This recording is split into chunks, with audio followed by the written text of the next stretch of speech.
కేసులు విచారణలు అంటూ కూడా సాగదీస్తున్నారు, కానీ ఇంతవరకు కాంగ్రెస్ గవర్నమెంట్ దాన్ని ప్రూవ్ చేయలేకపోయింది అంటూ కూడా. అండ్ ఇంకొకటి, గతంలో నోటీసులు వెళ్ళలేదు అంటూ కూడా కోర్టు ఇప్పుడు స్పష్టం చేయడం వల్ల మళ్ళీ నోటీసులు వెళ్ళడాన్ని ఏంటి ఏమనుకుంటుంది కాంగ్రెస్, ఏ రకంగా రియాక్ట్ అవుతుంది ఈ ఆరోపణలపైన?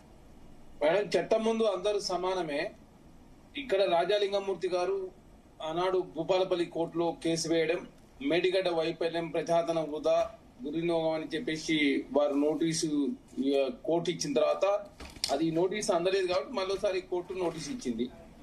కాంగ్రెస్ ప్రభుత్వం చాలా పారదర్శకమైనటువంటి పరిపాలన అందించే ప్రయత్నాల భాగంగా ఇక్కడ అది ప్రైవేట్ కేసు సంబంధించిన వ్యవహారం. గతంలో కూడా మేడిగడ్డ సంబంధించి అదేవిధంగా కమిషన్, జ్యుడిషియల్ కమిషన్ విచారణ జరిగిన ఎన్డీఎస్ఏ రిపోర్ట్ ఉన్నది, తర్వాత సిడబ్ల్యూసీ రిపోర్ట్లు కావచ్చు, తర్వాత విజిలెన్స్ కమిషన్ విచారణ జరుగుతూ ఉంది.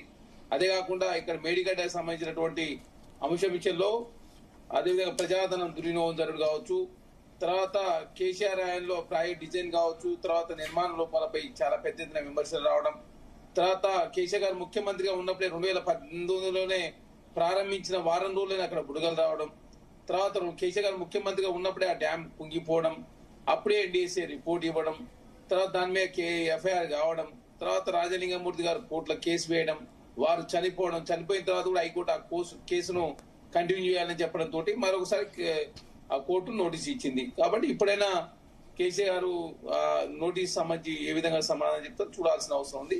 ఇక్కడ కోర్టుకు సంబంధించిన వ్యవహారం, కోర్టు నోటీస్ సంబంధించిన వ్యవహారం, ఇది ప్రభుత్వానికి కానీ లేకపోతే కాంగ్రెస్ పార్టీ కానీ చేసినటువంటి కేసు కాదు, ఇది ప్రైవేట్ వ్యక్తి చేసినటువంటి కేసు. ఆ కేసు సంబంధించి హైకోర్టు నిబంధనలు లోబడి ఆ కేసు కంటిన్యూ అవుతా ఉంది. కాబట్టి లోయర్ కోర్టు ఇచ్చినటువంటి నోటీసు గతంలో అందలేదు కాబట్టి ఇప్పుడు మరొకసారి నోటీస్ ఇచ్చే ప్రయత్నం అదేవిధంగా కోర్టు చేసిన మాట వాస్తవం. ఓకే అండి. అండ్ మనతో పాటు స్టూడియోలో దినేష్ చౌదరి గారు కూడా జాయిన్ అయ్యారు. దినేష్ చౌదరి గారు, good morning. Good morning. So గతంలో ఒక మాట